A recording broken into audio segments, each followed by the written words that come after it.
Hey everybody, my name is TaoMan, and in this video I will show you how we can simply fix invisible chat window in Steam. So let's start. So what is the problem? When you're gonna click on friends and chat and you're gonna double click on online friends, nothing happens, right? So what you need to do is pretty simple.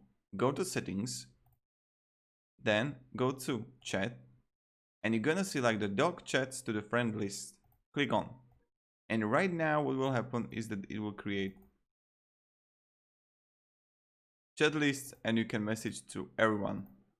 Pretty simple, pretty easy, and this is how we do it. So yeah, if you have any questions guys, ask them down in the comments. But again, friends and chat, then go to settings,